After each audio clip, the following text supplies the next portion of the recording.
We're live. Hi. Hi, welcome to the show. Thanks for doing this, Amie. This is a show? This is a show. This is officially a show. Like 15 minutes of fame. Finally. Sticking my whole So I life. have Amie Burke from Meridian, Yes. and pretty much all things awesome. Yes, I like to think so. Yeah. Mm-hmm. So thank you for doing this. Thanks for having me. Oh, it's a pleasure. This is going to be fun. No, this is totally my pleasure. I could not wait to come and do this today. And I had lots of jokes like, ooh, is it carpool karaoke? You want to sing? Ooh, is it Cash Cab? No, The only thing, want to sing. I can think or sing these days is like theme songs from like Moana. Because you have kids. My kids just like Moana, Moana. Yep. I didn't know The Rock could sing until I saw Moana. Yeah, you crushed and it. again, Yeah, you crushed actually. it. You're welcome. It's a good tune. Good tune. That is a good tune. I can sing pretty much all the words to Baby Got Back, which is probably not appropriate. All right, shall we play it? No. Okay, let's not. All right, let's get into it. Yes. I'm ready. You've seen a couple of these, yes? I have, yes. Great. So we do research. do a little start off with an introduction. So I know lots of people know Amie Burke, but for the people that don't know Amie Burke that are watching this, can you give us a little background in terms of where you've come from and what you've been up to and kind of what you're doing these days? Yeah, I came from One and Julie Burke. Yeah. I'm originally from good people. Good people. My mom makes homemade bread. Like, that's how good, That's good of people. a family I came from, which is really what shaped who I am today. But where did I come from? So I spent my formative years in Windsor, Ontario. I won't hold that against you. No, I know. I was just there for the first time last week. It was actually... It's all right. Listen, Detroit's fabulous. Yeah, it was good. Detroit is a good time. Windsor has a lot to offer. I had a lot of fun there.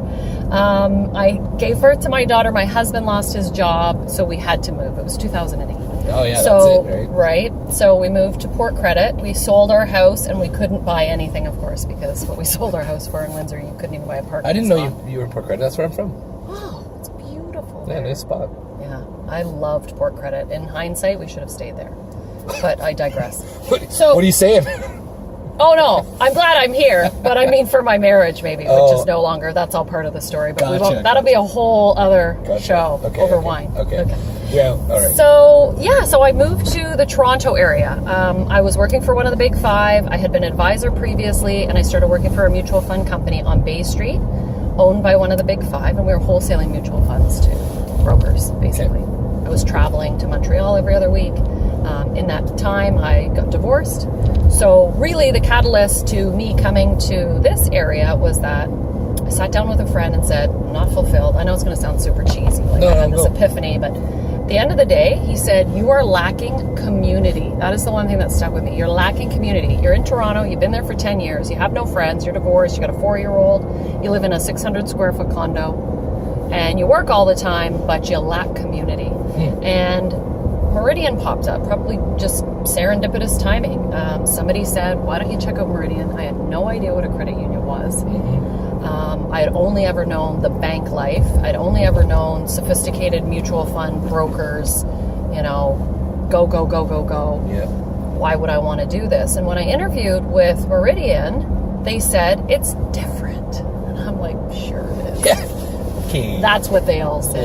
We know you want to be number one in customer service. We all say that. We all do that, but we don't all necessarily live that. Right. But they convinced me, and I thought, what the heck? I got nothing to lose. I knew about Guelph. I had talked to a few people that worked at Meridian, and they loved it. They had such great things to say about it. And I thought, how bad could it be? Like, how badly could I screw up this company all on my own? I'm going to go for it. Yeah. So I showed up day one as a branch manager of a branch in Guelph, Clare and Gordon. Yeah. And I had to Google map it to even get there. I did not know what I was getting myself into. And it took actually a really long time for me to decompress because I had kind of been bankified. And what that really means is that anybody who knows that when you work at a bank, anybody who's ever worked at a bank, is that there's a lot of pressure to perform. And I brought that pressure to my team. Just kind of how I met you, right? Yeah. When I was kind of struggling to find my footing and really find the happier, gentler version of myself. And yeah, I've been with Meridian now for 3.5 years. Never looked back. Had some growing pains along the way. I think we all do when we start something new. Or just period. Or period. Just life. Like, I'm just awkward on any given day. It could be Tuesday. It's just how it is for me. And Guelph has been the most, it feels the most like home to me not to compare it to Windsor. I don't want to offend anybody. But Guelph has been so welcoming, so open to collaborating. It's just pretty cool. yeah. Oh my gosh, I love it here. I love it here, and I'm having a ball.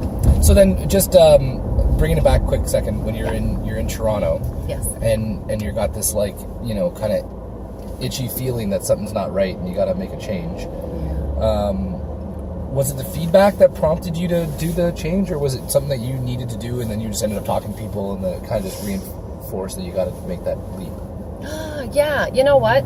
I think that you have a spidey sense that will tell you when things feel wrong, and they felt wrong for long enough that I couldn't ignore it anymore, but I really didn't know what to do. I've never really known what I wanted to be when I grew up. Mm-hmm. So it wasn't like, and I'm not, as I have a very outgoing personality, but I'm highly risk averse. Like as a single mom, you don't just, I'm just going to do something new for funsies. No, I still have to pay the bills. Yeah, there's people, still some right? responsibilities on the table. So I thought, okay, well, what realistically could I do? And if I am looking for community, what does that look like? What does that feel like? And I talked to other people that I felt were successful, and what was their take on it? You know me, so what do you think? Like, I like gathering information. I don't over-research, though. Right. I'm very much like, is the water safe? Okay, I go in. I don't actually check to make sure that it is. I don't do anything. We're good? We're diving. I'm in, right? Oh, it's shallow, don't you? So that's what I do, right? I kind of jump in and think, I'll figure it out. My whole life, I'll figure it out later. I don't over-research. So it wasn't like I needed confirmation from a lot of people. I needed an opportunity. So the opportunity was, we're going to give you a branch to run. Please don't blow it up. Were you scared when you were thinking about making the decision to change? Like when you actually... Was there any fear holding you back? I find the fear comes after. Oh, yeah? Yeah, for me. Okay. The fear doesn't come first. I get really excited. I start fantasizing about this wonderful world that will be ahead of me. Yeah. It doesn't always come true. Yeah. Right? My fantasies are typically so then you land at the branch, colorful. And you're like, It's like, you kind of go through that whole, I think it's called the fraud complex or whatever, where you're waiting for someone to be like, excuse me, we're not sure how you got in here, but it's time to go. Yeah. Like, you've been found out. And it turns out that if you care, if you learn, if you're willing to ask for help when you need it, and you put your ego aside, you can actually get a lot done working hard. That's cool. So then you mentioned and alluded to this idea of having to find your softer self. Yeah. So can you just tell us a little bit about what that was like and why you needed to kind of figure that out? Well, all of my jobs throughout my life have been male-dominated industries. So I worked in finance, I worked in brokerages, I worked in automotive, I did marketing for BBDO, for Chrysler. It was very male-dominated, so I always joke that my personality comes from being raised by wolves. Right. Even in my family, there were 7 boys, cousins, whatnot, and me, so it was always G.I. Joe and Barbie. Right. So I got a lot of G.I. Joe, too, right? So coming to Meridian, I realized that the way I had been groomed for almost 15 years was not necessarily the best way. While I've learned a lot and... Got a lot done. I got a ton done and had a ton of fun. Some of the expectations were unrealistic when they were put on me, and even more so now that I was putting them on this new team, right? So I learned that, okay, well, maybe it's okay if actually life happens and once in a while things don't go perfectly. So this team, yes, I'm under the impression the word millennial might be a part of this team. Yes, and that's how, so it's not like I hadn't worked with millennials prior to that, but I found that I don't like giving them labels, because whatever, everyone's younger than me now. It's just this hot topic of Right? how to manage millennials. It turns out how that, to manage the younger generation. Human beings, because my parents were trying to manage that generation, and now I'm trying to. I think really it's less about the fact that they were born in whatever year, and more about the fact that there is now a gap between how I learned and how they learned. It's so beautiful you say that. I went to a talk at the Drake Hotel in Toronto, and it was about engaging millennials, and this guy started it off with a series of Time magazine front covers, and it could was have been from the 1800s. It was from every 10 years, and it was like the most selfish generation ever. The most selfish generation 1950. ever. 1950. Right? 1812. Young Yes. They're young You people. are younger than me, therefore you are wrong and I am right. Yeah, and my yeah. way is good and your way is not. So That's it. and that's really nice segue into how we met, is that I approached you at one of those, it was a chamber event, and Yeah, you were the legendary. only person that stood up and said, I don't know, maybe you could learn from millennials rather than trying to change them, Yeah, that's fair. right? And I was like, I think I should talk to him. And I seem to recall you saying, you can, as long as you buy me lunch. No. You said we should go out for lunch, and I said, fine, you're buying. Which I did, which actually worked out really It was nice. And awesome, that yeah. was a perfect meeting, yeah. And just to create a little bit of context, I'm not typically just always like that. Put you on the spot. No, it's fine. I don't care. I want to actually just dig into that a little bit. Jeff McIntyre was on the show a couple months ago, Yes, and he I did a know really Jeff good one. And he had a piece that said, hey, if you like saying yes to stuff, that's awesome. You just better be good at saying sorry. Oh, truth. And we've always had this thing of whatever you say yes to, whenever you say yes, you say no to something else, and vice versa. And so, like, And sometimes you over yes. to lots of people, it's a common issue, and I have too. And that's when I was starting to stop doing that.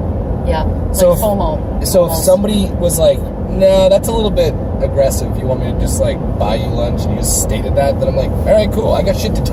Yeah. Like I'm going to weed out the people that I'm are just busy. here for funsies or people who are serious. And I was man. dead serious. I get these LinkedIn messages sometimes, and they're just like, "Hey, I'd love to take you out for a coffee for 15 minutes on like tomorrow." I'm like, "What are people doing? Like, why aren't you busy tomorrow? Like, you don't have anything going on that you're like." I just find Have it kind a coffee.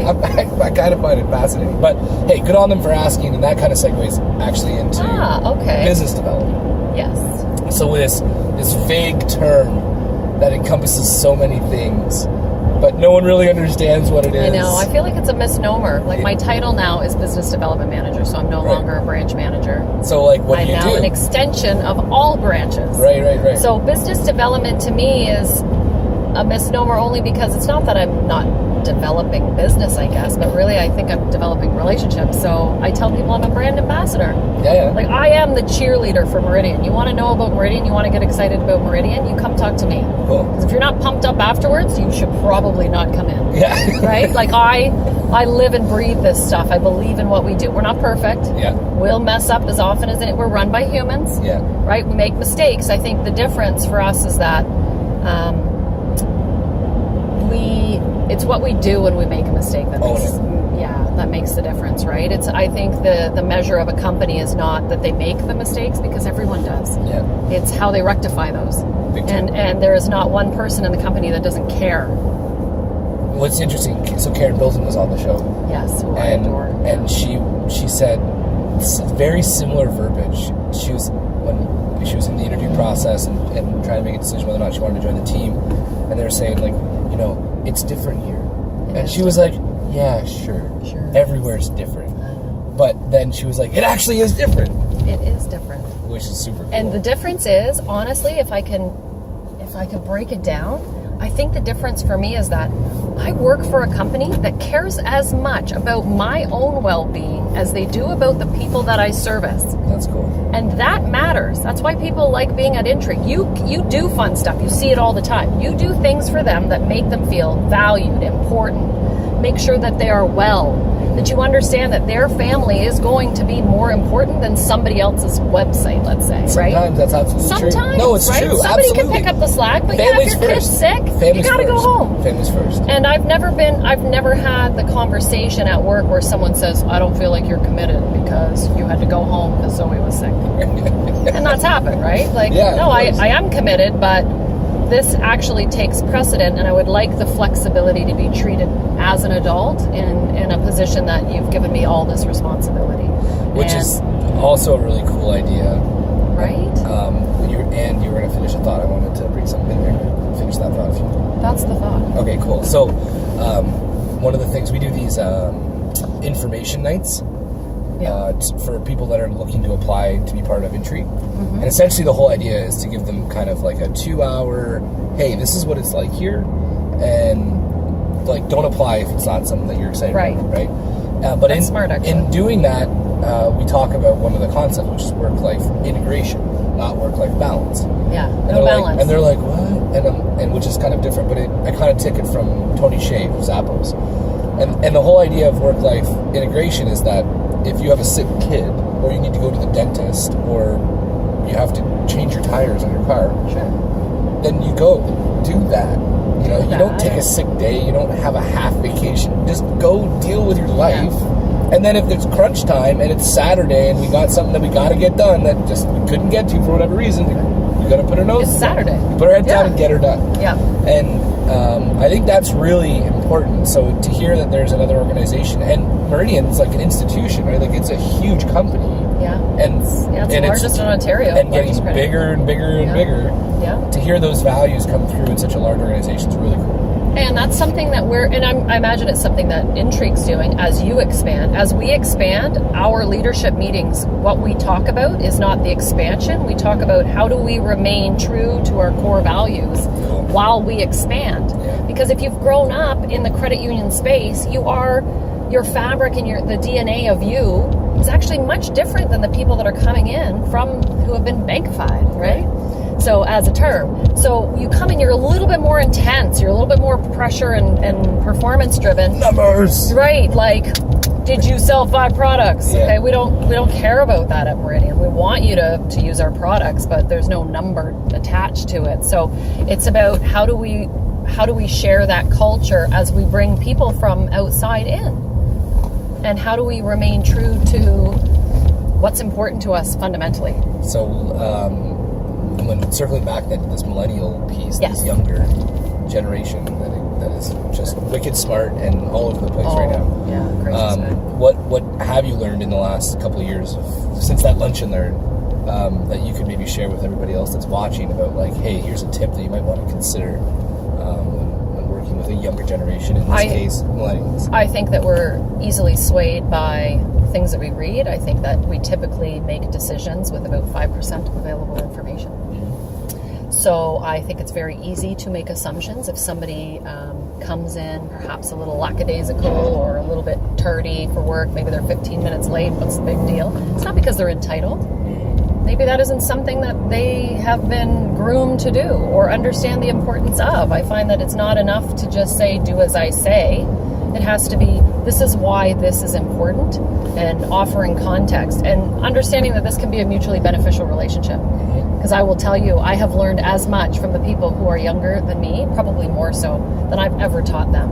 Cool. And so maybe it's even just like that mindset. Yeah.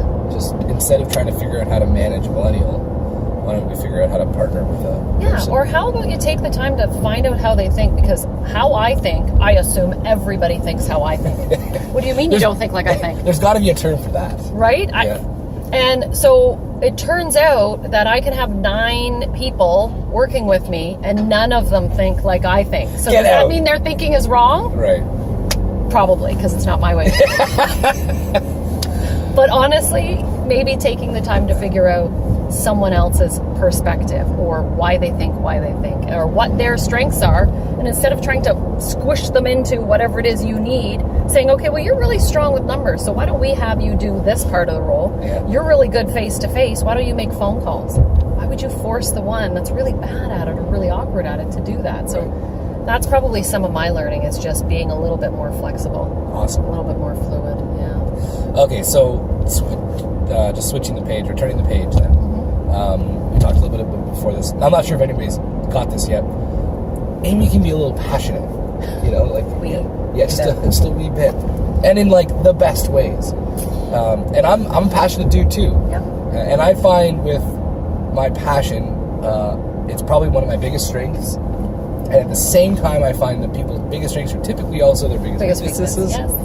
And so my passion serves really well in terms of like pace and enthusiasm to change the world and all these great things. But then when things slow down, or maybe somebody's not thinking the same way, I get a little frustrated, and that shows up, and that's not good for relationships in any way, shape, or form, and probably not good for my blood pressure. So what have you done? Or first, does that apply to you? Oh, yeah, 100%. Okay. Well, yeah, I can go back in history right now and give you about 10 times where I probably misbehaved. So then... With passion. What What have you done over the years to make it more of a strength and highlight those bright spots, make it come to life, and then on the other side, maintain that. So you don't want to get rid of it. It's not a bad thing. Right. But to manage it a bit so that it doesn't come out negative. A few things. It doesn't always work. I still have moments where I realize, I think maybe self-awareness, maybe that's I just said it and it came to me. It's like, okay, well, the realization that this is beginning to happen. I'm the excited person that's so excited about what you're saying. I can't wait to interrupt you to tell you what I've got to say now. Yeah. Which is not very flattering, really. It's not a great trait, but it's not because I'm not excited about what you're saying. I'm just so pumped to tell you more, right?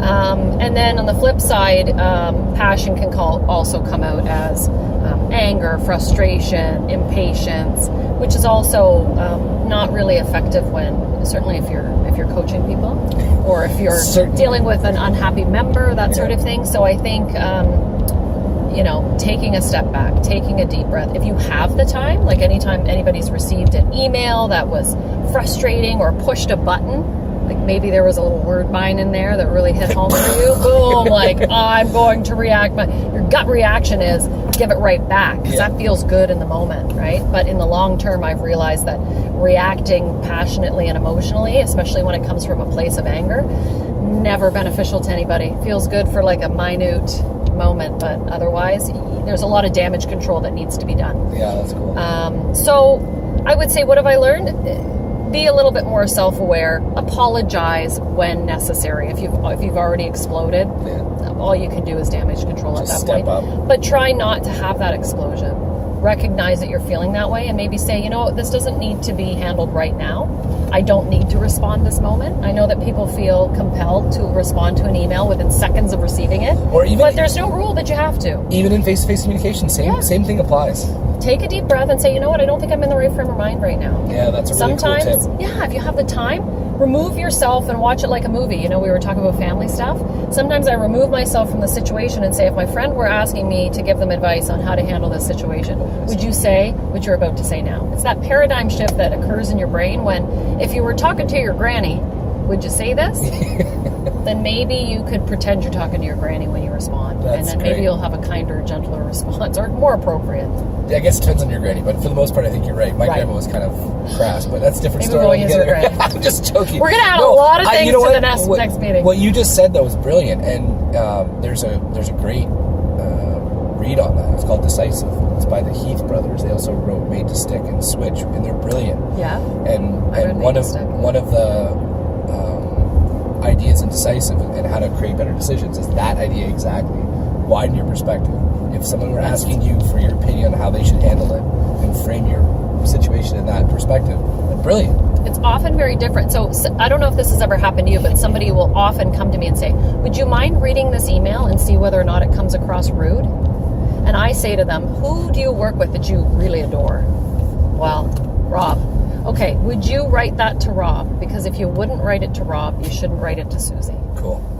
Right? And I find that that's really an effective way. Again, taking yourself out of it. And, okay, if this email was going to Susie, would it offend her? Probably. Well, then maybe I shouldn't send that to her. Yeah, that's a really good point. Right? And So honestly, if you have to ask. What was the balcony basement thing?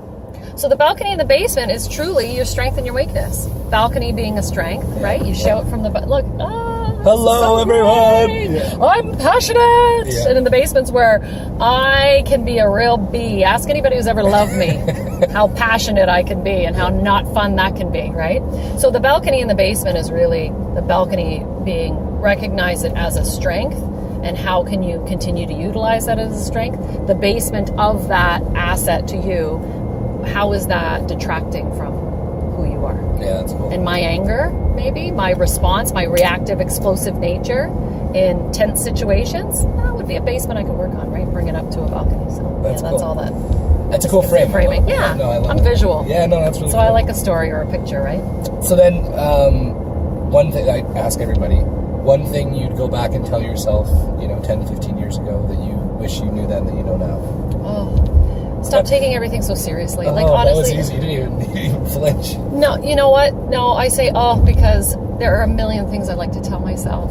But most importantly, 99% of what people do in their life is not life and death. And yet we treat it like it is. So don't take things so seriously.